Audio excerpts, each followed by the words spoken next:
ভারত এবং ইউ এর ঐতিহাসিক বাণিজ্য চুক্তি সম্পন্ন, মাদার অব অল ডিল নামে আখ্যা দিলেন ভন ডার লিয়েন। নর্থ কোরিয়ার আবারও ব্যালিস্টিক মিসাইল উৎক্ষেপণ, সাউথ কোরিয়া ও জাপানের উদ্বেগ প্রকাশ। জাপানে নির্বাচনী প্রচারণা শুরু, মাঠে নেমেছেন ক্ষমতাসীন বিরোধী দলীয়রা। অস্ট্রেলিয়ার দক্ষিণ পূর্বাঞ্চলে তীব্র তাপপ্রবাহ, দাবানলের আশঙ্কায় বাসিন্দাদের দ্রুত সরে যাবার প্রস্তুতি নেওয়ার আহ্বান কর্তৃপক্ষের। রেকর্ড দামে পৌঁছেছে স্বর্ণ, নগদ অর্থ হাতে পেতে হংকংয়ে বিক্রির হিড়িক। এশিয়ার রাজনৈতিক, অর্থনৈতিক সহ সবশেষ খবরাখবর আপনাদের সামনে এক নজরে তুলে ধরছি আমি Tasmia Tumpa.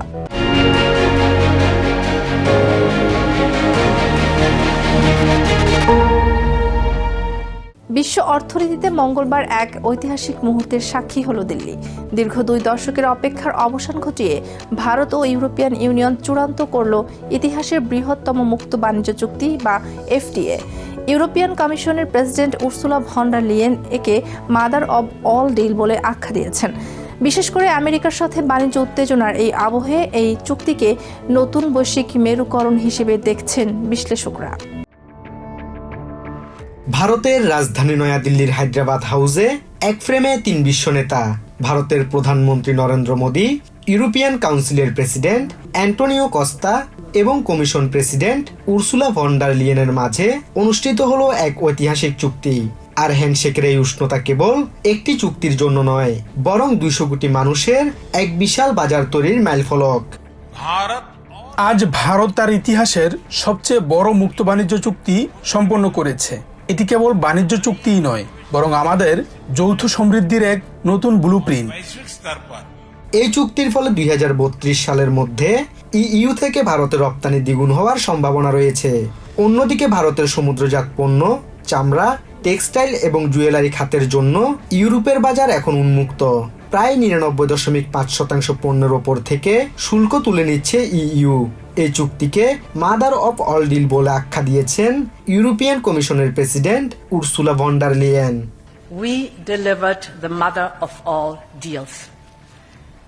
We are creating a market of 2 billion people, and this is the tale of 2 giants. চুক্তির গুরুত্ব কেবল বাণিজ্যে সীমাবদ্ধ নেই।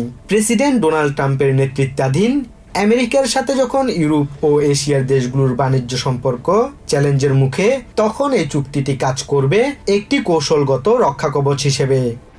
At a time when the global order is being fundamentally reshaped, the European Union and India stand together as a strategic and reliable partners. পাশাপাশি ভারত ও EU স্বাক্ষর করেছে নতুন security and defence partnership, যা সাইবার নিরাপত্তা ও সন্ত্রাস দমনে যোগ করবে নতুন মাত্রা। The signing of the security and defense partnership is really a milestone, and we can build on that. There is so much more. এই চুক্তির আওতায় ভারতীয় ছাত্র এবং পেশাদারদের জন্য ইউরোপে কাজের ও যাতায়াতের সুযোগ আরও সহজ হচ্ছে। বাণিজ্য আর কূটনীতির এই সেতু বন্ধন আগামী দিনে বিশ্ব অর্থনীতিতে কতটা স্থিতিশীলতা আনতে পারে, এখন সেদিকেই নজর সবার। Basudebnath, TVN 24 news desk. South কোরিয়ার সামরিক বাহিনী জানিয়েছে, নর্থ কোরিয়ার রাজধানী পিয়ংইয়ং এর উত্তর পূর্বাঞ্চল থেকে একাধিক ব্যালিস্টিক ক্ষেপণাস্ত্র উৎক্ষেপণ শনাক্ত করেছে তারা। প্রতিটি ক্ষেপণাস্ত্র প্রায় 350 কিলোমিটার দূরত্ব অতিক্রম করেছে। জাপানের প্রতিরক্ষা মন্ত্রণালয় জানিয়েছে, নর্থ কোরিয়া থেকে 2টি ব্যালিস্টিক ক্ষেপণাস্ত্র কোরীয় উপদ্বীপের পূর্ব উপকূলের বাইরে গিয়ে পড়েছে। জাপানের পররাষ্ট্র মন্ত্রণালয় এসব উৎক্ষেপণকে আঞ্চলিক ও আন্তর্জাতিক সম্প্রদায়ের শান্তির জন্য হুমকি হিসেবে আখ্যা দিয়ে নিন্দা জানিয়েছে। এছাড়া সাউথ কোরিয়ার সামরিক বাহিনী আরও বলেছে, নর্থ কোরিয়ার যে কোনো উস্কানির জবাব দিতে তারা সর্বোচ্চ প্রস্তুতি বজায় রাখছে। আগামী 8 ফেব্রুয়ারির আকস্মিক নির্বাচনের আগে স্বল্প মেয়াদী প্রচারণা শুরু হয় মঙ্গলবার জাপানের বিভিন্ন স্থানে বড় বড় রাজনৈতিক দলগুলো সমাবেশ করেছে। এর আগে শুক্রবার প্রধানমন্ত্রী সানায়ে তাকাইচি পার্লামেন্টের নিম্নকক্ষ ভেঙে দেন। মঙ্গলবার টোকিওর কেন্দ্রীয় এলাকায় একটি ফাঁকা ট্যাক্সি স্ট্যান্ডে রাখা সুরক্ষিত প্রচার যান থেকে ক্ষমতাসীন লিবারেল ডেমোক্রেটিক পার্টির সমাবেশে সমর্থকদের উদ্দেশ্যে ভাষণ দেন তাকাইচি। এদিকে বিদেশ বিরোধী মনোভাবকে পুঁজি করে গত বছরের জুলাইয়ে উচ্চকক্ষ নির্বাচনে কিছু সাফল্য পাওয়া ডানপন্থী বিরোধী দল সানসেইতো ও টোকিওর বিখ্যাত শিবুয়া ক্রসিংয়ে সমাবেশ করেছে।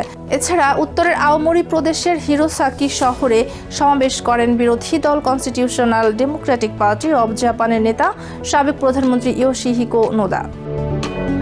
অস্ট্রেলিয়ার দক্ষিণ পূর্বাঞ্চল জুড়ে ভয়াবহ তাপপ্রবাহের ফলে দাবানলের ঝুঁকি চরমে পৌঁছেছে। মঙ্গলবার প্রায় 50 ডিগ্রি সেলসিয়াসের কাছাকাছি পৌঁছে গেছে ভিক্টোরিয়া রাজ্যের তাপমাত্রা। এই পরিস্থিতিতে দাবানলের আশঙ্কা করছে স্থানীয় প্রশাসন, যে কারণে প্রত্যন্ত অঞ্চলের শত শত বাসিন্দাকে নিরাপত্তার কারণে ঘর ছাড়ার নির্দেশ দিয়েছে কর্তৃপক্ষ। তীব্র তাপপ্রবাহে অতিষ্ঠ হয়ে উঠেছে অস্ট্রেলিয়ার ভিক্টোরিয়া রাজ্যের বাসিন্দারা। মঙ্গলবার এই রাজ্যে রেকর্ড করা হয়েছে ইতিহাসের সর্বোচ্চ তাপমাত্রা। প্রাথমিক আবহাওয়া তথ্যে দেখা গেছে ওয়ালপিউপ ও হোপটাউন এলাকায় তাপমাত্রা পৌঁছেছে 48.9 ডিগ্রি সেলসিয়াসে, যা 2009 সালের আগের রেকর্ড ভেঙে দিয়েছে। এমন পরিস্থিতিতে বিস্তীর্ণ এলাকা জুড়ে দাবানলের ঝুঁকি বেড়েছে। রাজ্যের ওটওয়েজ অঞ্চলে দ্রুত ছড়িয়ে পড়া দাবানলে ইতিমধ্যে প্রায় 10,000 হেক্টর বনভূমি পুড়ে গেছে, যে কারণে বাসিন্দাদের প্রয়োজনে দ্রুত নিরাপদ স্থানে সরে যাবার নির্দেশ দিয়েছে প্রশাসন। বাসিন্দারা পরিস্থিতি অনুযায়ী প্রস্তুতি নিয়েছেন বলে জানান। We're taking precautions as needed, so we're always making sure that we're watching the app. But yeah, we've got everything packed in the car, so we're pretty much ready to go if we need to evacuate. But I think, yeah, just follow what the news is saying and then see where it goes. But hopefully it doesn't get too bad. তাপপ্রবাহের পাশাপাশি দমকা হাওয়ায় পরিস্থিতি আরো জটিল হয়ে উঠছে। জরুরি সেবাদানকারী সংস্থাগুলো সতর্ক অবস্থানে রয়েছে বলে জানিয়েছেন Victoria emergency management commissioner Tim উইবুশ।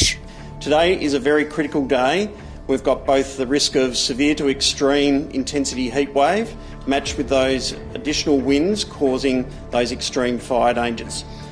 We can't emphasise enough that the next 4 days will also be difficult for communities in the north of our state with continued increased fire danger, but also the risk of the heat wave continuing. কর্তৃপক্ষ স্থানীয় বাসিন্দাদের সতর্ক থাকতে এবং জরুরি নির্দেশনা মেনে চলার আহ্বান জানিয়েছে, কারণ পরিস্থিতি যে কোনো সময়ে আরও অবনতি হতে পারে। Nahid Sihan, TVN 24 news desk. বিশ্ববাজারে স্বর্ণের দাম নতুন উচ্চতায় পৌঁছানোর পর হংকংয়ে এর বিক্রির হিড়িক পড়ে গেছে। মঙ্গলবার নগরীর বিভিন্ন গোল্ড বাই আউট দোকানে ভিড় করেন বাসিন্দারা। উদ্দেশ্য একটাই, রেকর্ড দামের সুযোগে নগদ অর্থ হাতে পাওয়া। বর্তমান বিশ্বে স্বর্ণের দাম উঠেছে সর্বোচ্চ পর্যায়ে। সোমবার প্রতি আউন্স স্বর্ণের দাম $5,100 ছাড়িয়ে যায়। গত বছর জুড়ে প্রায় 62% মূল্যবৃদ্ধির পর চলতি সপ্তাহে আবারও সর্বকালের রেকর্ড ভেঙেছে এই মূল্যবান ধাতু। এই দামের জোয়ারে বহু মানুষ তাদের সঞ্চিত স্বর্ণ বিক্রি করতে ছুটছেন বাজারে। হংকংয়ের কেন্দ্রীয় ব্যবসায়িক অঞ্চল চং কি গোল্ড শপের সামনে ঘন্টার পর ঘন্টা দাঁড়িয়ে থাকতে দেখা যায় ক্রেতা বিক্রেতাদের। ব্রেসলেট, চেইন, ছোট মূর্তি কিংবা সোনার বার সবই ওজনে তুলে কিনে নিচ্ছে দোকানগুলো। অস্থির এ বিশ্বে এখন হাতে নগদ অর্থ থাকা বেশি জরুরি বলে মনে করেন অবসরপ্রাপ্ত চেরি ট্যাম। দাম আরো বাড়বে বলেই মনে হচ্ছে। সমাজ অস্থির, বিশ্ব পরিস্থিতিও অনিশ্চিত। স্বর্ণের সবকিছু দাম এত বেশি, তাই কিছু বিক্রি করে নগদ অর্থ নিচ্ছি। অর্থনীতি ভালো না থাকায় খরচ চালানোর জন্য কিছু টাকা হাতে এলে সুবিধা হয়। 50 বছরের বেশি সময় ধরে স্বর্ণশিল্পে যুক্ত ডিক লিউ বলছেন, স্বর্ণের দামের এমন উত্থান তিনি আগে কখনো দেখেননি। এখনকার পরিস্থিতিতে স্বর্ণের দাম বাড়তেই থাকবে, নামবে না। প্রেসিডেন্ট ট্রাম্প যেভাবে চলছেন তাতে স্বর্ণ আরো উপরে যাবে। আর এমন অবস্থায় বিনিয়োগকারীরাও সুযোগ বুঝে মুনাফা তুলছেন। সরকার এবং সাধারণ জনগণ সবাই নিজের সম্পদ সুরক্ষিত রাখতে স্বর্ণের দিকে ঝুঁকছেন বলে জানালেন আলেকজান্দ্রে দুমো নামে এই ব্যবসায়ী। I think it's nice to make some profit at the same time. If you never take your profit and you see this kind of all-time high right now and it goes back down, you will regret it a little bit. So that's why I'm here to just take some profit and of course there are some possibilities that it goes up because the demand is so high and there's no much offer. The refineries takes more than 7 months right now to put something on the market. So all the government worldwide wants to buy, all the people wants to buy, and then they just want to protect their assets with something that is not the dollar. মূল্যবান ধাতুর বাণিজ্যিক প্রতিষ্ঠান Swiss investors corporation লিমিটেডের নির্বাহী ব্যবস্থাপক Simon লিটম্যান জানান, প্রায় 2 দশকের মধ্যে এটাই তাদের সবচেয়ে ব্যস্ত সময়। Now in January 2026, I have as much turnover as I had in the whole year in these years. So you can imagine.